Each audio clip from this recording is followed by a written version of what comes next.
بسم اللہ الرحمن الرحیم. یہ ہے پروگرام کیپیٹل ڈیبیٹ. میں ہوں رشید ملک. اہم خبروں کے جائزے اور تبصرے کے ساتھ میں ہوں ربنواز باجوہ. اور رشید ملک صاحب، بڑی اہم خبریں ہیں. وزیر اعظم شہباز شریف 2 روزہ دورے پہ سعودی عرب پہنچ گئے ہیں. صدر مملکت آصف علی زرداری کی ایک اہم ملاقات ہوئی ہے روس کی پارلیمنٹ کی سپیکر کے ساتھ، اور پولیو کے کچھ کیسز بھی سامنے آئے ہیں. اس میں ایک اور اہم اور دلچسپ خبر یہ ہے کہ سعودی عرب میں 4000 پاکستانیوں کے پاسپورٹس جو ہیں وہ بلاک کر دیے گئے ہیں. اور سیر و سیاحت کے جو شوقین لوگ ہیں ان کے لیے ان کی دلچسپی کی خبر یہ ہے کہ مری پتریاٹا میں کیبل کار جو کافی عرصے سے بند تھی اس کو بھی بحال کر دیا گیا ہے. اور ایک خطرناک خبر یہ ہے کہ وفاقی دارالحکومت میں پچھلے 24 گھنٹوں میں ڈکیٹی کی 4 خطرناک وارداتیں ہوئی ہیں. شروع کرتے ہیں وزیر اعظم پاکستان کے سعودی عرب کے دورے سے. رشید ملک صاحب. بہت شکریہ جی باجوہ صاحب. یہ وزیر اعظم شہباز شریف صاحب جو یہ سعودی عرب کے دورے کی ہم بات کر رہے ہیں جی ہاں، یہ دورہ بڑا اہم ہے. 2 روزہ دورہ ہے جو آج 29 اور 30 تک مکمل ہوگا. جی ہاں. اچھا، یہ وہاں پہ سعودی عرب سر پہنچ چکے ہیں اور وہاں انہوں نے ملاقات کرنی ہے سعودی ولی عہد جو ہیں محمد بن سلمان. جی ہاں. اچھا، محمد بن سلمان حکام سے اپنے اہم اس میں نکات جو انہوں نے ڈسکس کرنے ہیں نا جی، یہ دورہ کیوں اہمیت کا عمل ہے یہ ہم اپنے ناظرین کو بتائیں گے. اس لیے کہ جو مستقبل میں سرمایہ کاری کے جو امکانات ہیں جی کہ پاکستان کے اندر کیا اپرچونٹیز ہیں، کون کون سے شعبے ایسے ہیں جہاں ہم سرمایہ کاری کو اٹریکٹ کر سکتے ہیں، بالکل اس حوالے سے وہاں بات ہونی ہے. کیونکہ سعودی عرب جو ہے آپ کو پتہ ہے کہ وہ درینا دوست بھی ہے، اور ہمارا وہ ایک اس کے ساتھ ایک بڑی ایک آپ سمجھیں کہ مذہبی لحاظ سے بھی ایک بڑی ہم آہنگی اور بڑا ان سے ہماری. اور پاکستان نے پچھلے دنوں سے کافی ایسے انیشیٹو لیے ہیں اور ان کو بہت سارے انکریج کیا ہے انویسٹمنٹ کے لیے اپنے دوستوں کو. اچھا، یہ وزیر اعظم صاحب جب وہاں پہنچ چکے ہیں سر، جی ہاں، تو وہاں ان کو بھی پتہ ہے کہ ہم نے جو پاکستان کی صورتحال معاشی اقتصادی لحاظ سے اس پہ تبادلہ خیال بھی ہوگا، اس پہ انیشیٹیوز کے حوالے سے بھی بات ہوگی یہاں سرمایہ کاری لانے کے انویسٹمنٹ انیشیٹیوز کے سرمایہ کاری لانے کے. اچھا، سرمایہ کاری آئے گی تو سر اس سے فائدہ کس کا ہوگا؟ فائدہ یہاں ہمارے لوگوں کا ہوگا. اچھا، اس میں جو اہم شعبے ہیں سر، یہاں جو مصنوعی ذہانت کے حوالے سے یہ ٹیکنالوجیز اور یہ ہمارے جو آج کل بڑی ڈبیٹ ہوتی ہے بڑا، اس شعبے میں کریں گے دفاعی تعاون بڑھے گا. اچھا، دفاعی تعاون سے شاید ہم یہ سمجھتے ہیں کہ جنگی ہم نے کوئی مشقیں کرنی ہوتی ہیں، ایسی بات نہیں ہے سر. ہم جہاز بنا رہے ہیں سر، ہم اسلحہ بنا رہے ہیں، لیٹسٹ تو وہ ہم سے خرید بھی سکتے ہیں. جب ہم مارکیٹ کریں گے، جب ہم ان سے بات چیت کریں گے، جب ان پہلوؤں کو ان کے سامنے رکھیں گے، تو یہ ایک طرح سے پاکستان کے لیے سرمایہ کاری لانے کی اٹریکٹ کرنے کی. پاکستان بہت سارے ملکوں کو جو اپنا اسلحہ ہے وہ بھی بیچتا ہے. جب اس طرح کی باجوہ صاحب ملاقاتوں میں جب بات چیت ہوتی ہے تو 2 طرفہ جو تجارتی حجم ہوتا ہے نا، اس کو بڑھانے میں مدد ملتی ہے. جی، کرنسی اسٹیبل ہوتی ہے اور ایک دوسرے کو سمجھنے کا موقع ملتا ہے، نئی چیزیں. دن رات جو گورنمنٹ پاکستان مسلم لیگ نون کی اور اتحادیوں کی یہ جو گورنمنٹ کوشش کر رہی ہے ملک کو اس کی معاشی استحکام کے لیے، اس میں اس دورے کی بڑی اہمیت ہے، بڑی مدد ملے گی. ہمیشہ سے ہم کسی بھی مشکل وقت میں ہم نے ہمیشہ اپنے دوست سعودی عرب کی طرف دیکھا. باجوہ صاحب، یہی وہ کوششیں ہوتی ہیں. ملکی استحکام جو معاشی اقتصادی استحکام ہوتا ہے وہ کیسے آتا ہے؟ گھر میں بیٹھنے سے تو نہیں آتا.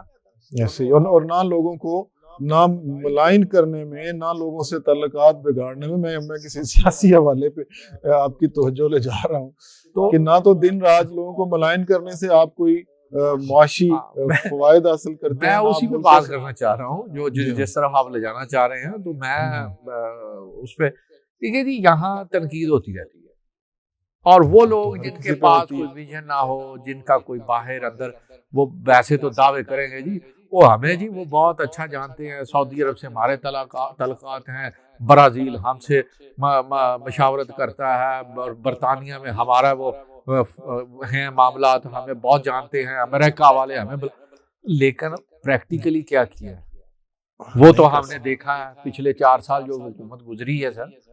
تو بہرحال یہ سر یہ تنقیدیں ہوتی ہیں، یہ صرف کیونکہ کہتے کہ نہ کھیڈنا ہے نہ کھیڈن دینا ہے. آپ نے خود کچھ نہیں کیا، جو کر رہے ہیں ان کو بلا وجہ ایک تنقید کا نشانہ بنا کر ان کو آپ روکنا چاہ رہے ہیں. تو یہ کون سی ملک و قوم کی خدمت ہے؟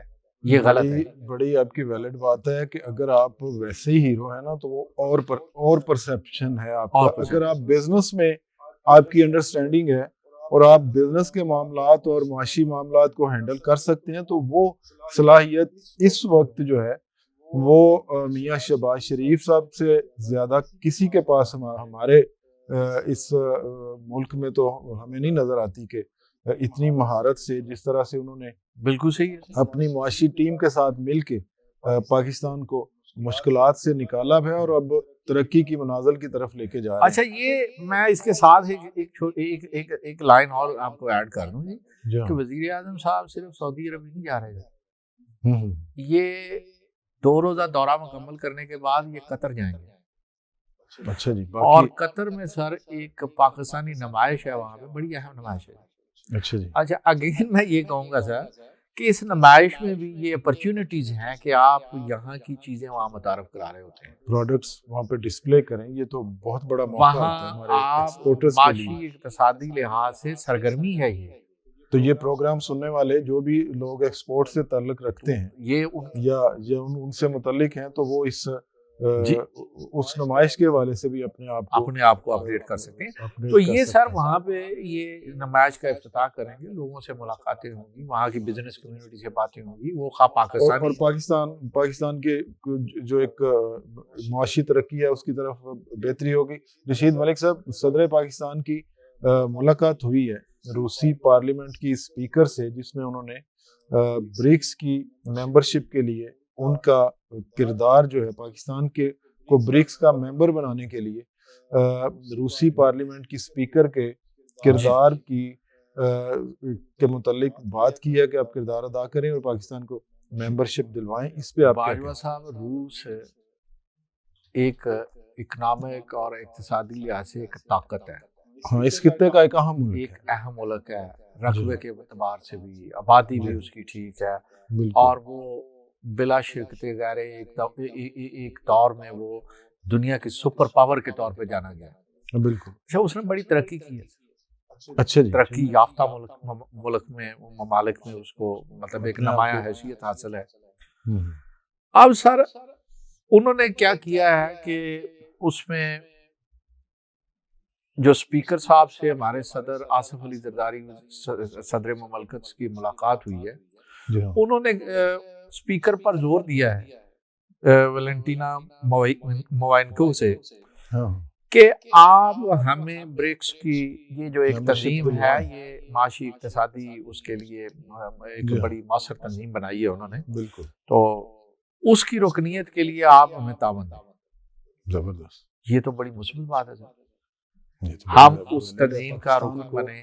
جتنے بڑے بھی فورمز کے آپ پاکستان ممبر بنے گا، ان فورمز کے درمیان جتنی میٹنگز ہوتی ہیں، جتنے وہاں پہ معاہدات ہوتے ہیں، اور جتنے سارے ممالک ایک دوسرے کے ساتھ اقتصادی تعاون کو بہتر کرتے ہیں، اسی سے ملکوں کی معاشی ترقی جو ہے نا اسی سے ہوتی ہے، اور اسی سے آپ کے روزگار کے مواقع نکلتے ہیں. جی سر، یہ دیکھیں یہ ملاقاتیں بھی ہو جاتی ہیں، معاہدے بھی ہوتے ہیں، اس کے بعد پھر سرگرمیوں کا آغاز ہوتا ہے. جی، تجارت ہوتی ہے، لین دین ہوتے ہیں، جی ہاں، اور نئے مواقع پھر لوگوں کو میسر آتے ہیں، کیونکہ ایجوکیشن کا معاملہ ہو جاتا ہے. پھر ان تنظیموں کے ہی پلیٹ فارم پہ آپ کے ایجوکیشن تعاون بڑھایا جاتا ہے. مطلب ہر وہ چیز جو اس کی وہ طے کرتے ہیں، ایس او پیز بناتے ہیں، وہ کرائیٹیریاز طے کرتے ہیں، اس میں جو کچھ ہوتا ہے تو وہ ممبرز کے لیے مفید ہوتے ہیں. پھر تنظیموں کے رکن اس سے ایکولی بینیفیشری ہوتے ہیں. سر رشید ملک صاحب، پولیو ایک پرانا مسئلہ ہے پاکستان میں، اور ابھی بھی اس کے کچھ کیسز سرفیس پہ آئے ہیں، اور وزیر اعظم پاکستان نے اس بات کا، اس عزم کا ادا کیا ہے، اس عزم کو دہرایا ہے کہ ہم نے پولیو کا خاتمہ کرنا ہے اور پولیو کے حوالے سے ایک اپنی مہم تیز کرنی ہے، اس پہ آپ کیا کہتے ہیں؟ ربنوا صاحب، یہ پولیو جو ہے یہ بڑا خطرناک مرض ہے. جی ہاں، لیکن بعض لوگ ایسے مسکنسیپشن پھیلاتے رہتے ہیں کہ جی اس کو استعمال نہ کریں، اور حکومت بڑی محنت سے، اب دیکھیں نا، کوئی بندہ اپنے بچے کو اپنی جہالت اور کم علمی کی وجہ سے اپنے بچوں کو پولیو کی ویکسین نہیں لگواتا، اور اس کی بچے کی پوری زندگی معذوری، اور اس معذوری کے نتیجے میں اس پورے گھر کی معذوری میں تو سمجھتا دیکھیں ہوں. سر، بات یہ ہے کہ لوگوں کو یہ سمجھنا چاہیے پولیو ایک مرض ہے، پوری دنیا نے اس پہ کام کیا ہے. جی ہاں. مجھے یاد ہے سر کہ اس کے اوپر جو بڑا بولڈ اور اس وقت بڑا تنقید کا بھی سامنا کرنا پڑا، یہ اس وقت کی وزیر اعظم بے نظیر بھٹو نے لیا تھا. اچھا جی. بے نظیر بھٹو صاحبہ نے پولیو اس وقت پاکستان میں اتنی خوفناک صورتحال اختیار کر رہا تھا، تو وہ واقعی ایک خوف پھیل رہا تھا ملک کے اندر، لوگوں کے اندر.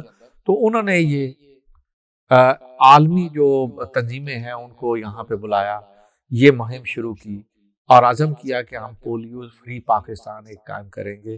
اب وہ بڑی کامیابی سے ہوتا رہا، مشکلات بھی اس میں آئیں، لوگوں کو قتل بھی ہوئے ہیں سر، اس میں اب حملے ہوئے.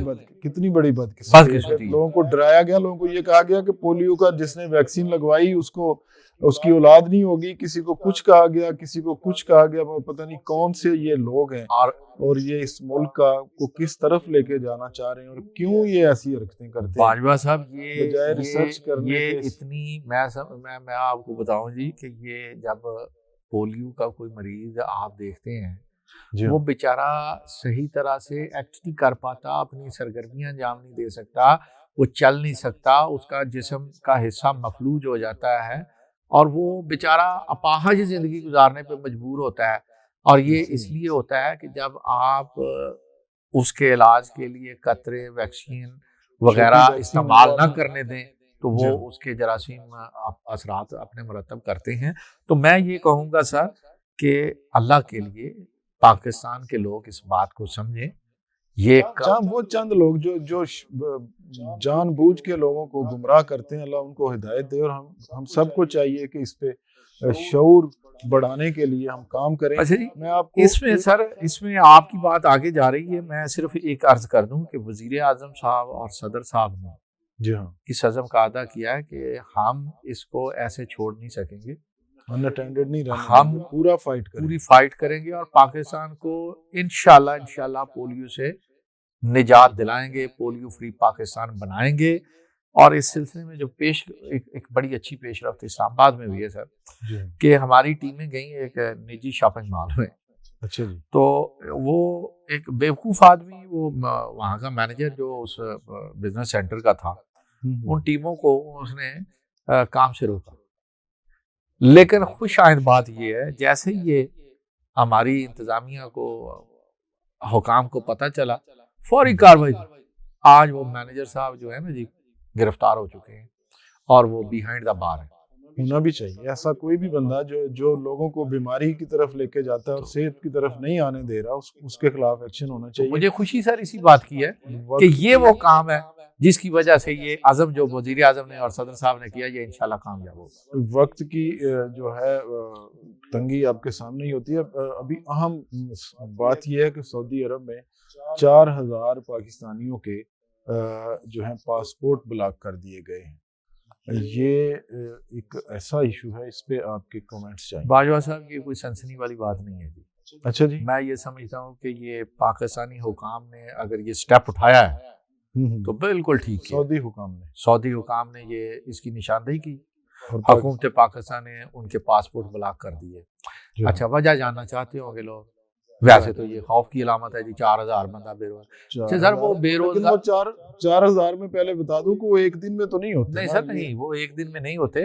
اور دوسرا یہ کوئی وہاں کوئی بہت کوئی تعمیر و ترقی کے کام میں نہیں تھے لگے ہوئے، یا وہاں مزدوری نہیں کر رہے تھے. یہ وہاں جناب بھیک مانگ رہے تھے، گداگری کر رہے تھے. گداگری کرتے ہوئے یہ لوگوں کو وہاں ڈسٹرب کرتے تھے، وائلیشن انہوں نے وہاں کے قوانین کی وائلیشن کی ہے، جرائم چھوٹے چھوٹے کرتے تھے. تو یہ بدنامی کا باعث نہیں تھے کیا؟ آپ کیا سمجھتے ہیں؟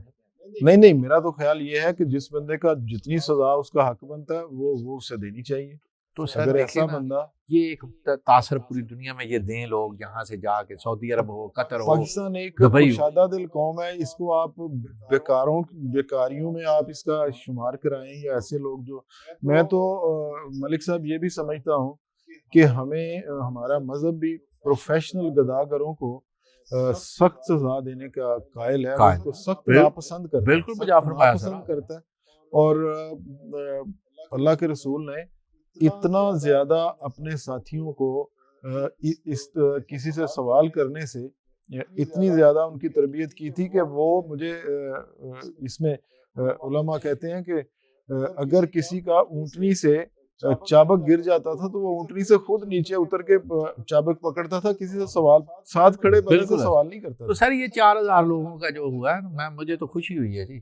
دیکھیں یہ کوئی ایسی وہ بات نہیں تھی کہ کوئی اچھا یہ کوئی یہ نہیں میں کوئی بے گناہ اگر ہوں تو ان کے لیے کوئی الفاظ آپ کے چاہیے کہ اگر سر دیکھیے بات یہ ایرر ہو، کہیں غلطی سے کوئی ہو گیا سر، ان کو تو دیکھیں وہ ابھی جو تو ری وزٹ کرنا چھانبین ہو رہی ہے وہ اس کو ری وزٹ ضرور کریں گے. یہ تو حکومت کہہ چکی ہے سر، ہماری حکومت نے یہ کہہ دیا ہے کہ ہم یہ کریں گے.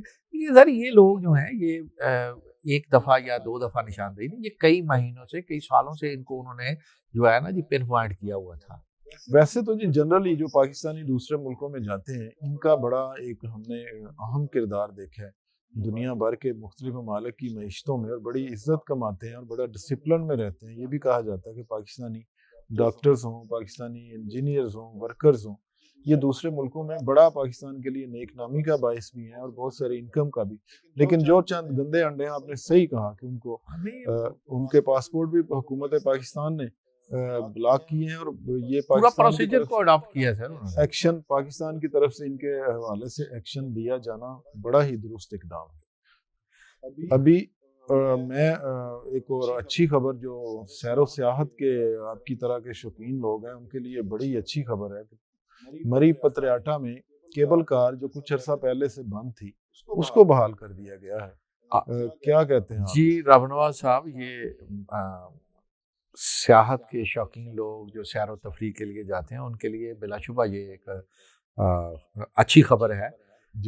خصوصاً بچے جو ہیں وہ اس سے بڑا لطف اندوز ہوتے تھے، کیا بات، فضا میں اڑنے کا، اور وہ پھر فوٹوگرافی ان کی ہوتی تھی، ویڈیو کلپس بنتے تھے. تو یہ سر کچھ عرصہ پہلے اس کو بند کیا گیا تھا. وہاں کچھ نشاندہی ہوئی تھی کہ اس کی جو ہے پراپر مینٹیننس نہیں ہوئی ہے. اس کی کوئی رسک تھا، سیکیورٹی رسک تھا، کہیں کسی کو نقصان نہ پہنچ جائے، وہ سب اس حوالے سے تو ٹھیک تھا. بالکل، یہ میں آپ کی بات سے اتفاق کرتا ہوں سر کہ یہ گورنمنٹ نے اچھا اقدام کیا تھا. اس وقت اس کو بند کرنا بہتر تھا.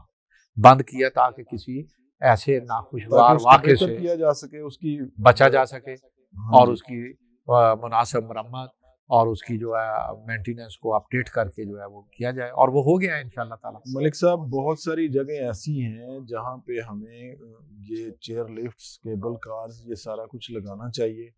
پاکستان کو ٹورسٹ ایک ڈیسٹینیشن بنانا چاہیے پاکستانیوں کے لیے، اور سستا ٹورزم بھی اور فراہم کرنا چاہیے. اور اسی طرح جھیل سیف الملوک ہو، باقی بہت ساری جگہوں پہ حکومت کو توجہ دے کے، اور اتھارٹیز کو، اور پھر پرائیویٹ سیکٹر کو ساتھ ملا کے. یہ سر آپ نے بڑا اہم نقطہ بیان کیا ہے. جی ہاں، سیر و تفریح کے لیے لوگ آتے ہیں پورے پاکستان سے، باہر سے بھی آتے ہیں. وہ اس سے بڑی اچھی ایک انوائرمنٹ بنتا ہے وہاں پہ، روزگار کا سلسلہ لوگوں کو فراہم ہوتا ہے. لیکن یہ بالکل جو آپ بات کرنا چاہ رہے ہیں میں اس میں عرض کروں کہ وہاں لوگ من مانی کرتے ہیں. مثال کے طور پہ آپ سر یہ کوالا پل پہ چلے جائیں نا، وہاں چارپائی کے اوپر وہ دریا وہاں پہ بہتا ہے، اس کے کناروں کے ساتھ پانی میں چارپائی ہیں. آپ یقین کریں کہ 500 روپیہ وہ صرف چارپائی کا کرایہ لے لیتے ہیں. آپ کو 15 منٹ بعد اٹھانا شروع کر دیتے ہیں. اور پکوڑے جو ہیں وہ آپ یقین جانیں 2000 روپے کے کلو بھی دیتے ہیں وہاں پہ. لوٹ. تو اس سے ٹورزم کو، ہمارے تشخص کو، ہمارے ان ڈپارٹمنٹس کے اوپر ایک داغ جو ہے، بدنامی کا داغ لگتا ہے. یہ گورنمنٹ کو کرنا چاہیے چیک اینڈ بیلنس. یہاں پہ اتھارٹی انفورس کرنا پڑے گی، یہاں پہ سخت اقدامات کرنے چاہیے. جو لوگ سیاحوں کو تنگ کرتے ہیں، جو لوگ اس طرح کی ایکٹیویٹی کو پروموٹ نہیں ہونے دینا چاہ رہے، ایسے لوگوں کے راہ میں ایڈمنسٹریشن ہی کھڑی ہو سکتی ہے، انڈیویجول تو ہو نہیں سکتا وہاں پہ۔ جو ٹورسٹ بیچارہ گیا وہ کسی سے قیمت کم کہاں کرا سکتا ہے؟ بالکل ایسی بات ہے سر۔ تو اس طرح کے لوگوں کے خلاف ایک سخت اقدام کر کے پاکستان کا ٹورزم جو ہے نا اس پہ خصوصی توجہ دے کے بہت ساری معیشت کی بہتری ہو سکتی ہے، لوگوں کی زندگیاں بہتر ہو سکتی ہیں، اور وہ اپنے کام میں جب وہ سیر و سیاحت سے جاتے ہیں تو پھر وہ خوشی سے اپنا کام تفریح کا تو مطلب یہ ہوتا ہے نا کہ آپ پرسکون ہو جائیں، آپ کو مینٹل سکون ملے، آپ باڈی ریلیکس کریں۔ لیکن اگر یہ قیمتوں کا اور اس طرح کے وہ بجائے اس کو ریلیکس کرنے کے، وہ تو مزید سٹریس میں آدمی چلا جاتا ہے، مزید ٹینشن اگر دینی ہے تو بچوں کو لے جا کے کسی نے ڈسٹرب ہونا ہے۔ رشید ملک صاحب، ایک بڑی خطرناک خبر ہے، آج 4 ڈکیتیاں ہوئی ہیں، وہ بھی وفاقی دارالحکومت میں، کیا اس پہ آپ کے لیے؟ جی باجوہ صاحب، اللہ تعالیٰ اپنے حفظ و امان میں رکھے جی، آمین۔ یہ وفاقی دارالحکومت میں 24 گھنٹوں میں میری اطلاعات کے مطابق، اچھا جی، آپ تو یہ 4 ماہر ہیں کرائم، خوفناک ڈکیتی کی وارداتیں ہوئی ہیں جی۔ ان وارداتوں کے درمیان ایک تو جی G9 میں آج بینک کو لوٹنے کی کوشش کی گئی، اچھا جی، ناکام ہوئی ہے، اور اس میں پارشلی آپ کہہ لیں ناکام ہوئی ہے جی۔ اچھا، پیسہ تو بچ گیا لوٹنے سے، لیکن 2 جانیں چلی گئی ہیں جی۔ بہادروں نے، ہاں جی، 2 جانیں سیکورٹی گارڈز نے اس کو روکنے کی کوشش کی، اس کو روکنے پولیس پہنچی، قربانی دی ہے، اور انہوں نے ڈکیٹوں کے جو عزائم تھے ان کو ناکام بنایا بھی کیا، اور میسج بھی دیا کہ ہم یہ یہاں پہ ایسی حرکتوں کے خلاف کھڑے ہوں گے۔ لیکن سر ایک سیکورٹی گارڈ مرا ہے، دینا چاہیے۔ تو یہ لمحہ فکریہ ہے۔ کل 2 کیش وینوں کو لوٹنے کی کوشش کی گئی، G14 میں جناب بینک کے ساتھ ڈکیتی ہوئی ہے۔ یہ بڑی خوفناک صورتحال ہو گئی ہے سر۔ لوگ جو ہیں وہ خوف کے مارے دبک کر اپنے گھروں میں بیٹھنے پر مجبور ہو گئے ہیں، اور سوال کر رہے ہیں کہ اس شہر کی پولیس جو ہے وہ کیا کر رہی ہے۔ یہ IG صاحب، رضوی صاحب جو ہیں وہ ساری رات گشت کرتے رہتے ہیں۔ پولیس حکام سے بھی تو آپ کی بات ہوئی سر، ان کا کیا موقف ہے؟ پولیس حکام جو ہے جی، وہ میں افسوس ہی ہے کہ وہ پوری طرح رسپونڈ نہیں کر پاتے، جلدی ہوتی ہے، اور IG صاحب نے تفصیلات سے آگاہ کرنے سے بھی متعلقہ تھانوں کے لوگوں کو، پولیس اہلکاروں کو، افسران کو منع کر دیا ہوا ہے، جس کی وجہ سے آپ صحیح پکچر کو صحیح طرح سے کشید کرنے میں، یہ تو ان کی اپنے لیے مشکلات کی بات ہے کہ وہ اپنا موقف جو ہے وہ اہم لوگوں کو، کرائم کے جو ایکسپرٹس ہیں کرائم رپورٹنگ کے، ان کو وہ پراپر۔ باجوہ صاحب، یہ فیلئر کوئی تھانوں کا فیلئر تو اپنی جگہ پہ موجود ہے جی، کہ وہاں کی پولیس وہ ایفیشنسی، اپنی وہ کارکردگی کا مظاہرہ ہے، لیکن یہ فیلئر پولیس کے سربراہ کا بھی ہے۔ رضوی صاحب IG صاحب ہیں لاہور میں، ان کا بڑا وسیع، بڑا مشکل علاقہ رہا، لیکن اسلام آباد میں ان سے جو ہے یہ اللہ جانے، یہ تو بڑا ایک منظم شہر ہے، یہاں تو چیزیں بڑی پتہ نہیں کیوں ان سے وہ اس طرف توجہ نہیں ہے۔ یہ 4 وارداتیں 24 گھنٹے میں تھا، لوگ خوف زدہ نہیں ہوں گے تو کیا ہوگا؟ IG صاحب، کچھ آپ اللہ کا خوف کر کے تھوڑا سا لوگوں کو ریلیکس کریں، ڈیوٹیاں لگائیں، گشت بڑھائیں، اور لوگوں کو اس خوف سے نکالیں جی۔ یہ تو ناکامی ہے، اتنی بڑی فورس ہے اس شہر میں، یہ افورڈ نہیں کیا جا سکتا، اور کوئی اور بھی کیپیٹل ہے یہاں کی بات تو سر پوری دنیا میں بریک ہوتی ہے، BBC رپورٹ کرتا ہے، اور دنیا کی بڑی بڑی ایجنسیاں رپورٹ کرتی ہیں، خود ہم اس پہ بات کر رہے ہیں، دن کے وقت یہ وارداتیں ہونا سر۔ اس میں ہمیں پوری توقع ہے کہ ہماری جو پولیس ہے وہ چیزوں کو بہتر کرے گی، چونکہ وقت پروگرام کا ختم ہوا۔ ناظرین، اسی کے ساتھ ہی پروگرام کا وقت ختم ہوا، اجازت دیجیے، اللہ نگہبان، زندہ باد پاکستان۔